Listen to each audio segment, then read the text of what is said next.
Vậy em biết tin gì chưa? YouTuber Kensel Mobile ngoài làm YouTube ra còn bán cả quần áo bóng đá. Nhưng em thấy trên màn ảnh đây là shop của mình. Ngoài ra mình còn gắn link shop ở phần mô tả của kênh cũng như là mô tả của video. Nếu anh em nào yêu quý mình thì hãy ủng hộ cho mình nhá. Cảm ơn anh em rất là nhiều. Chúc anh em xem clip thật vui vẻ. Hello, xin chào các người anh em nhé. Chào mừng các người anh em đã quay trở lại với kênh của tôi. Thì như ở phần 14 chúng ta đã biết, sau khi đánh bại Chelsea ở vòng 1 siêu cúp quốc gia thì Bồ Đào Nha đã tiến vào vòng 16 đội gặp Juventus. Đây là câu lạc bộ rất mạnh tới từ giải vô địch quốc gia Ý. Nhưng tạm gác lại câu chuyện này, bây giờ chúng ta sẽ phải gặp Guizola ở vòng 5 của giải Elite. Đây là câu lạc bộ tới từ La Liga cũng đáng để chúng ta phải dè chừng. Vì vậy tôi tung ra đội hình mạnh nhất của mình và đồng thời vẫn giữ nguyên sơ đồ 4-4-2 quen thuộc để nhằm không có một sai lầm nào xảy ra nữa.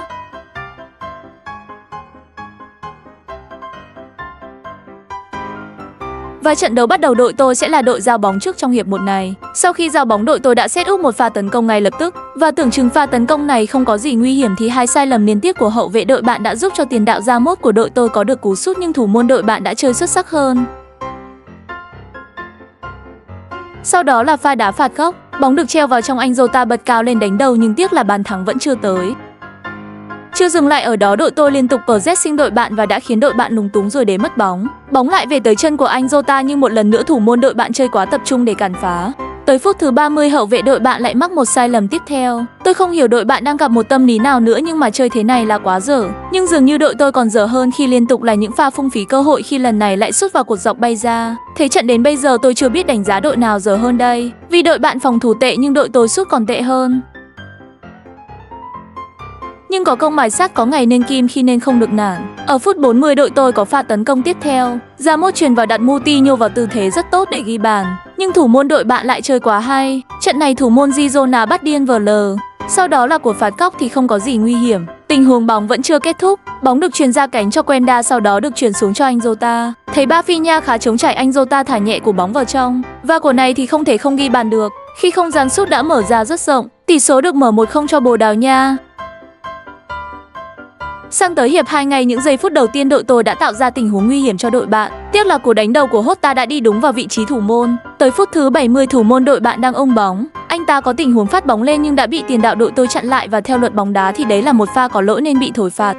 Hiện tại bóng đang ở trong chân của anh Jota. Quan sát được anh Bảy di chuyển, anh Jota thả nhẹ trái bóng. Và bằng nền tảng kỹ thuật tốt của mình, anh Bảy đã thoát ra sự giao kèm của hậu vệ đội bạn. Nhưng để bức tường cuối cùng là thủ môn của họ thì vẫn không thể xuyên thủng nổi. Thủ môn đội họ chơi quá hay.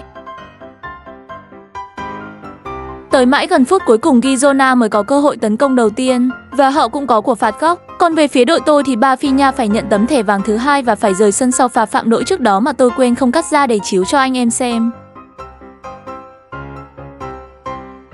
Đây là của phạt góc của họ, may quả bóng đã được phá ra. Một pha thở phào nhẹ nhõm của huấn luyện viên Pep Vũ và kết thúc trận đấu tỷ số là 1-0 dành cho Bồ Đào Nha. Một chiến thắng tiếp theo nhưng đây là chiến thắng rất nhọc nhằn và tôi cảm thấy rằng đội bóng vẫn chưa lấy lại được phong độ trước đây. Đây là một điều đáng lo ngại. Sau chiến thắng vừa rồi, đội tôi đã vươn lên xếp thứ 2 trên bảng xếp hạng Thomu về hiệu số. Hiện tại đang có 3 đội đang đều cùng có 12 điểm và MU thì trận trước đã giành chiến thắng đậm trước Anh Dắc với tỷ số 5-1 nên hiệu số của họ đang rất tốt. Đây là lần đầu tiên tôi thấy MU trên đỉnh của một giải đấu trong DLS hihi. Trong trận đấu tiếp theo đội tôi sẽ gặp Getafe ở trận đấu thứ 2 trong vòng bảng C1. Nếu như đánh bại Getafe, đội đang xếp đầu bảng, thì cơ hội đi tiếp của đội tôi rất cao. Còn nếu như hòa hoặc thua thì gần như cánh cửa đã đóng lại. Vì vậy trận này đội tôi quyết tâm phải giành chiến thắng, mà phải là một chiến thắng đậm để lấy lại tinh thần cho các cầu thủ.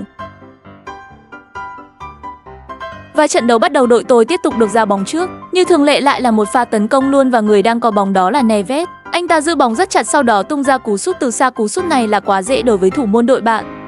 Tới phút thứ 10 cơ hội thứ 2 đã đến với đội tôi khi sau cú đánh đầu nối của anh Bảy xuống cho Ramos. Đặt Ramos vào tư thế đối mặt với thủ môn đội bạn và một cú sút tuy nhẹ nhưng mà tinh tế đã đánh bại được thủ môn. Mở tỷ số 1-0 cho đội tuyển Bồ Đào Nha. Quá easy game anh em ơi. Tới phút thứ 26 hậu vệ đội bạn đã mắc một sai lầm nghiêm trọng để cho Neves có tình huống cướp bóng và dẫn thẳng về phía khung thành. Sau đó tung ra cú sút kết liễu, họ nâng tỷ số lên 2-0. Tới phút thứ 34 lại là một pha tấn công tiếp theo ở cánh phải. Chin Sao có tình huống chuyền bóng vào nhưng hơi sâu qua đó để cơ hội bị trôi qua rất đáng tiếc. Phút thứ 37 sau pha cắt bóng lên của thủ môn đội bạn thì hậu vệ đội tôi đã cắt được bóng và tình huống này bóng đã phi thẳng một mạch tới chỗ anh Bảy. Đặt anh Bảy vào vị trí rất thoáng đối mặt với thủ môn đội bạn. Không có một sai lầm nào xảy ra với một siêu tiền đạo như anh Bảy. Tỷ số là 3-0, chấm dứt hoàn toàn hy vọng của đối thủ.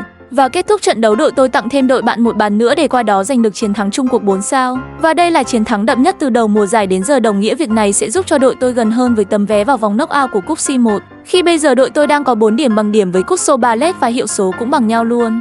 Nhưng trận cuối đội tôi chỉ phải gặp Alma, một câu lạc bộ rất yếu, còn Crystal Palace và Getafe thì phải tranh nhau tấm vé cuối cùng để vào vòng knock-out của C1. Vì vậy tâm lý của đội tôi là thoải mái hơn rất nhiều khi chỉ cần hòa là sẽ đi tiếp. Vì vậy không có lẽ nào gặp một đội yếu nhất trong bảng đấu mà đội tôi lại không thể giành được ít nhất một điểm cả. Thôi chuyện đó chúng ta sẽ nói sau. Còn bây giờ đội tôi sẽ phải đối đầu với Bournemouth, câu lạc bộ đang xếp vị trí thứ 8 trên bảng xếp hạng. Trận này tôi quyết tâm thắng đậm Bournemouth để đòi lại vị trí đầu bảng của Mu nhằm thị uy sức mạnh của nhà vua. Vì vậy tôi đã chỉ thay 1-2 vị trí bị yếu thể lực thôi, còn lại tôi vẫn giữ nguyên các trụ cột chính như là Mendes, Jota, Ramos hay là Bulo để chinh chiến tại trận đấu này.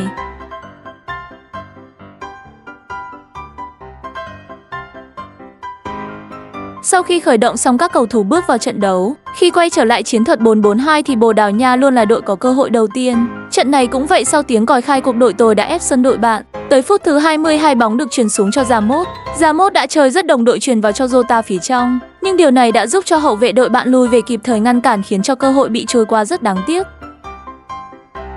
Tới phút thứ 29 đội tôi có một quả đá phạt Bruno tung ra một đường chuyền thẳng xuống cho Maga. Sau đó anh ta chuyền bóng vào trong. Rafinha lập tức tung ra cú sút, tiếc là bóng lại chạm vào xà ngang bay ra ngoài. Lần này Jota lại chuyền vào cho Bruno, sau một nhịp đỡ bóng Bruno tung ra cú sút luôn nhưng không thành. Lập tức Mendes băng vào đá bồi nhưng bóng đã đi vọt xà ngang trong sự nuối tiếc của các cổ động viên Bồ Đào Nha. Thực sự đây là một chuỗi tấn công liên tục nhưng hiệu quả thì chưa có. Sau đó thủ môn đội bạn cất bóng lên nhưng bị hậu vệ tới cắt lại và bóng tới chân của anh Jota. Lần này anh Jota không sút mà chuyền vào cho Ramos ở phía trong. Sau khi lưới đã bị bỏ trống thì nhiệm vụ của Ramos là rất dễ, chỉ việc sút bóng vào. Tỷ số được mở 1-0 cho Bồ Đào Nha. Tới cuối hiệp 1, Bournemouth có một tình huống tấn công và tiền đạo của đội bạn đã tung ra cú sút nhưng vẫn chưa đủ khó để đánh bại thủ môn Costa của đội tôi. Qua hiệp 2 tới phút thứ 55, đội tôi tiếp tục gia tăng sức ép. Bóng được truyền ra cho Rafinha và một phát thả trái bóng phải gọi là cực kỳ ảo diệu của tiền vệ này xuống cho Ramos. Tiếc là cú sút bóng của Ramos, phải đánh giá cú sút này là quá tệ, vì không bị ai kèm và góc sút rất rộng mà anh ta lại sút đúng vị trí thủ môn đội bạn, quá buồn. Qua tới phút thứ 72, Bournemouth đang là người cầm bóng. Bóng đang được triển khai ở cánh trái, sau đó được truyền vào bên trong. Tiền đạo đội bạn đã bật cao lên đánh đầu gỡ hòa tỷ số 1-1. Trời ơi, anh em thấy hậu quả của việc tấn công nhiều mà không ghi được bàn chưa? Đội tôi đã lập tức nhận một bàn thua đau đớn mà không thể làm gì được. Thế này thì phải cố gắng ghi bàn trở lại thôi. Sau khi bị bàn thua, đội tôi quay trở về chấm giao bóng và cứ công thức đấy mà làm. Chuyền qua lại để có pha tấn công tiếp theo và lần này công thức đấy đã ra kết quả. Khi bóng được chuyền xuống cho anh Jota và nhiệm vụ của anh Jota là rất dễ khi chỉ việc đưa bóng vào lưới trống. Đồng thời hậu vệ của Bournemouth còn phải nhẫn thẻ đỏ trực tiếp. Nhưng đấy là những phút cuối trận rồi nên đội tôi đã không chọn lối chơi tấn công mà chọn chơi chắc chắn và bảo toàn được tỷ số 2-1 cho đến hết giờ. Người chơi xuất sắc nhất trận này chính là anh Jota, không còn gì để bàn cãi về vấn đề này cả. Như vậy đội tôi vẫn chưa thể đòi lại vị trí nhất bảng của Mu được, bởi vì Manchester United vòng vừa rồi cũng giành chiến thắng. Qua đó đang có hai đội cùng 15 điểm chia nhau vị trí thứ nhất và thứ hai trên bảng xếp hạng. Và như các bạn đã nhớ thì ở phần trước tôi đã khóa lại siêu tiền đạo Leao. Và đơn giản của phần này đó là sau khi đủ vàng tôi đã lập tức ký bản hợp đồng dài hạn với tiền đạo cánh trái này, nhằm mong muốn là mới hàng công để có được những chiến thắng thuyết phục hơn. Chứ thời gian qua hàng công đã bỏ lỡ rất nhiều cơ hội nên những chiến thắng là hơi nhạt nhòa.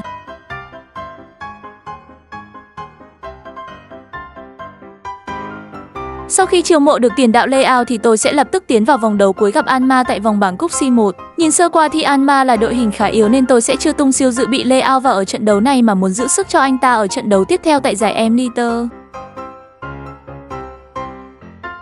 Đá với một câu lạc bộ yếu như Alma thì chẳng có lý do nào đội tôi không tấn công ngay từ đầu cả. Và thế trận đã chứng minh điều đó khi ngay phút thứ 7 Rafinha đã có cú sút xa đẳng cấp giúp đội tuyển Bồ Đào Nha mở điểm trong trận đấu này.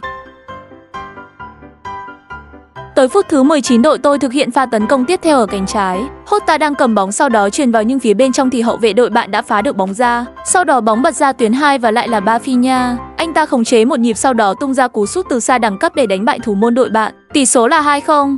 Tiền vệ này mấy trận gần đây tôi cho đá chính đá hay vãi chưởng anh em ạ. Ghi bàn liên tục và có nhiều pha chuyển rất đẳng cấp. Có lẽ đây sẽ là con bài tôi cần lưu ý để cho một suất đá chính trong các trận đấu tới. Tới phút thứ 26 người đang cầm bóng là Bulo. Anh ta dâng bóng lên sau đó chuyển sang cho tiền đạo Ramos. Ramos thả bóng xuống cho Jota nhưng bị hậu vệ đội bạn cắt lại. Ngay sau đó hậu vệ đội bạn có pha mắc sai lầm để anh Jota cướp lại bóng rồi tung ra cú sút nhưng cú sút là quá nhẹ, không thể đánh bại được thủ môn của họ. Tới phút cuối hiệp một đội tôi lại tiếp tục tấn công cánh trái. Hota chuyển vào cho anh Jota nhưng anh Jota đã bị hậu vệ đội bạn theo kèm rất sát nên không thể làm gì được. Qua hiệp 2 ở phút thứ 50 đội tôi thực hiện pha tấn công tiếp theo. Bóng được chuyển từ vị trí của Rafinha xuống cho Ramos và hậu vệ đội bạn dường như đã để quên tiền đạo này giúp cho Ramos rất thoáng trong con đường dẫn bóng về phía khung thành. Nhiệm vụ của anh ta chỉ việc đánh bại thủ môn và nâng tỷ số lên 3-0.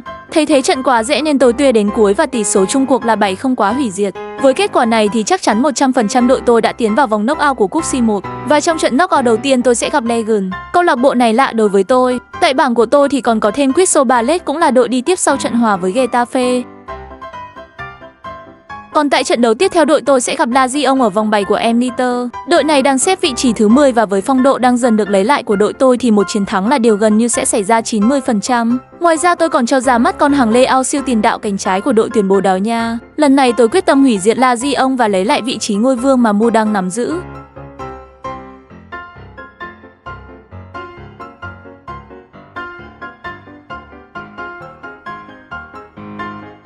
Sau khi tiếng còi khai cuộc bắt đầu tôi đã bị Lazio dồn ép. Ngay phút thứ 6 họ có cơ hội nguy hiểm đầu tiên và thật may mắn khi cột dọc đã cứu thua cho tôi một bàn thua trông thấy. Không thì tỷ số đã là 1-0 cho Lazio rồi. Và chệch choạc những phút đầu thì những phút sau đội tôi đã lấy lại được thế trận. Và sau pha sai lầm của hậu vệ đội bạn đã giúp cho Guedes đang có một cơ hội rất tốt để ghi bàn. Nhưng không được khi đã bị hậu vệ đội bạn theo kèm rất chặt. Một pha bỏ lỡ rất đáng tiếc của tiền đạo này. Từ phút thứ 30 bóng được triển khai giữa các cầu thủ rất là mượt như trong một cuốn sách giáo khoa vậy. Sau đó bóng được chuyển xuống cho tiền đạo Chinsao và lần này thì không có một sai lầm nào xảy ra. Tỷ số được mở 1-0 cho Bồ Đào Nha sau cú sút quyết đoán của Chinsao.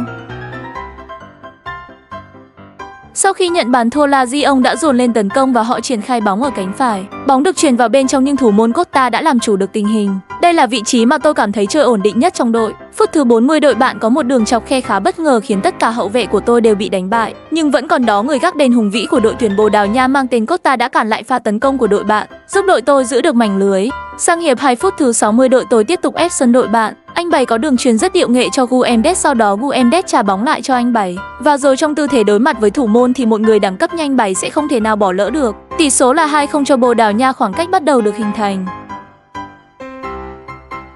Tới phút thứ 72 lần này là Rafael Leao. Anh ta có được kiến tạo xuống cho Ramos và ngay lập tức Ramos tung ra cú cứa lòng của mình và thủ môn đội bạn có vẻ bị bất ngờ nên đã không thể làm chủ được tình hình. Tỷ số đã là 3-0. Tới cuối đội tôi đã chủ động chơi lùi sâu để bảo toàn tỷ số, giúp cho Lazio có cơ hội tấn công và cũng là bàn thắng danh dự của họ trong trận đấu này nhờ công của tiền đạo Bezo. Và như vậy trận đấu kết thúc với tỷ số 3-1 nghiêng về Bồ Đào Nha. Đội tôi đã nâng thành tích của mình tại giải Emirates lên bằng một chiến thắng nữa. Như vậy bây giờ đội tôi đang có 18 điểm trong tay nhưng vẫn thua MU. Mặc dù hiệu số bằng nhau, khả năng MU cao hơn là xếp theo chữ cái anh em ạ, ha ha. Sau đó tôi vào thị trường chuyển nhượng thì thấy anh Silver, một người tôi đã từng bỏ lỡ ở vài tập trước, anh em có thể tua lại xem. Khi đó tôi đã không đủ kinh tế để mua nhưng lần này tôi đã quyết tâm khóa lại và đặt ra mục tiêu là phải mua được anh Silver trong thời hạn 2 ngày này. Còn bây giờ tôi sẽ phải đối đầu với một đội bóng rất mạnh, đó là Juventus tại vòng 16 đội của siêu cúp quốc gia. Đây là một câu lạc bộ không thể nào đùa được, chính vì vậy tôi tung ra đội hình khá có chiều sâu bao gồm có anh Bảy làm tiền đạo, với mục đích chính đó là khiến anh Bảy phải ghi bàn vào đội bóng cũ, he he.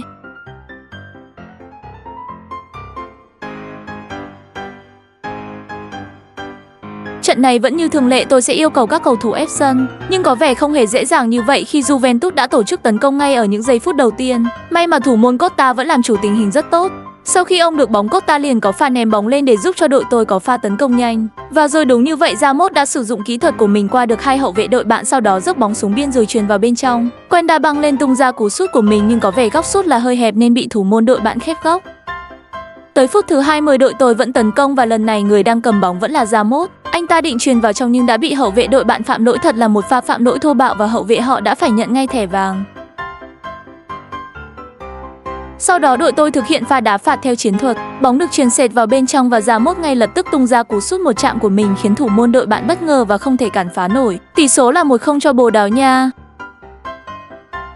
Và sau khi nhận bàn thua, Juventus đã quay trở về chấm giao bóng, nhưng có vẻ họ đã khá chủ quan trong tình huống giao bóng này, giúp cho các cầu thủ đội tôi cướp lại bóng và thực hiện một pha tấn công. Leao chuyển bóng vào cho anh Bảy. Anh Bảy sau khi đỡ vài nhịp bóng rồi tung ra cú sút của mình nhưng cú sút là quá dễ với thủ môn đội bạn. Tới phút thứ 30 đội tôi có một pha phối hợp tam giác giữa Rafinha, anh Bảy và Ramos, đặt Ramos vào vị trí rất trống trải để tung ra cú sút từ xa đánh bại thủ môn đội bạn, nâng tỷ số lên 2-0. Một trận đấu dễ dàng của Bồ Đào Nha. Sau khi phải nhận 2 bàn thua có vẻ Juventus mới tỉnh ngộ và họ đã dồn lên tấn công, nhưng những pha tấn công của đội bạn khá là cùn khi chưa pha nào tạo ra sự nguy hiểm. Tới những phút bù giờ hiệp 1, hậu vệ đội bạn mắc sai lầm để cho tiền vệ của đội tôi là Rafinha cướp được bóng và thực hiện pha phản công nhanh. Trong một thế không ai kèm và đối mặt với thủ môn thì bàn thắng thứ 3 đến như một điều tất ngầu dĩ nhiên.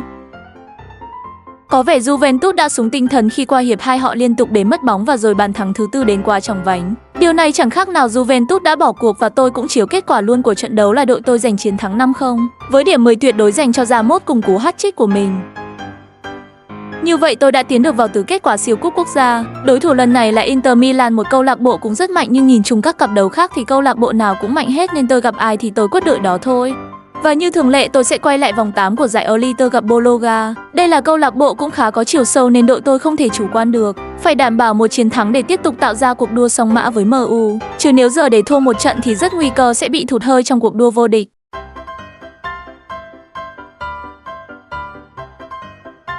Đúng như chỉ định đã đề ra từ trước, ngay đầu trận đội tôi đã dồn ép tấn công và anh Bảy có pha chuyền vào tiếp, nhưng bóng không thể tới được chân tiền đạo phía trong. Tình huống vẫn chưa kết thúc, Quenda đang cầm bóng, sau đó anh ta phối hợp với các cầu thủ khác như là một Nacion. Rồi cuối cùng là có pha chuyền vào để Ramos ở phía trong bật cao lên đánh đầu mở tỷ số 1-0 cho Bồ Đào Nha ở phút thứ 18 của trận đấu. Ngay sau khi có bàn thắng thứ nhất, đội tôi có đà hưng phấn và tiếp tục tấn công. Bóng được chuyển sang cho anh Bảy và bằng sức tỉ đè của mình, anh Bảy đã không cho hậu vệ đội bạn có cơ hội cản phá. Sau đó tung ra cú sút quyết đoán đánh bại thủ môn, nâng tỷ số lên 2-0. Phút thứ 27, bóng đang được triển khai ở phía cánh phải có Quenda. Anh ta có pha chuyền vào Leao bật cao lên đánh đầu, nhưng cú đánh đầu là quá nhẹ để làm khó được thủ môn đội bạn. Phút thứ 35, đội tôi được hưởng của phạt góc. Bóng được chuyền vào một Nacion bật cao lên đánh đầu nhưng vẫn không thể làm khó được thủ môn đội bạn.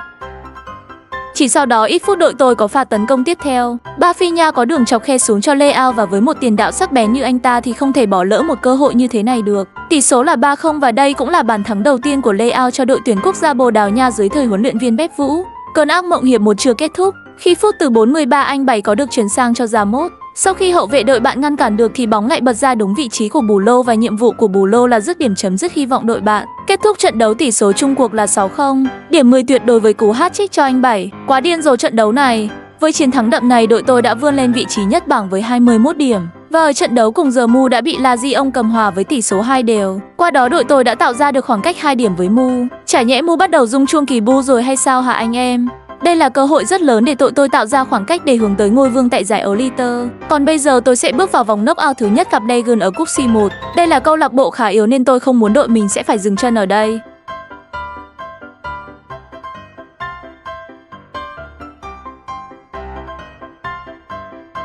Nhưng có một điều khá bất ngờ khi đội có cơ hội đầu tiên là Dagon. Họ thực hiện pha đá phạt nhưng không có gì nguy hiểm. Mà pha đá phạt này là con dao hai lưỡi khi đã giúp cho đội tôi có một pha phản công nhanh. Ramos bằng nền tảng kỹ thuật và thể lực của mình đã đánh bại hậu vệ đội bạn. Sau đó dong bóng một mạch về phía khung thành tung ra cú sút hạ gục thủ môn mở tỷ số 1-0 cho Bồ Đào Nha.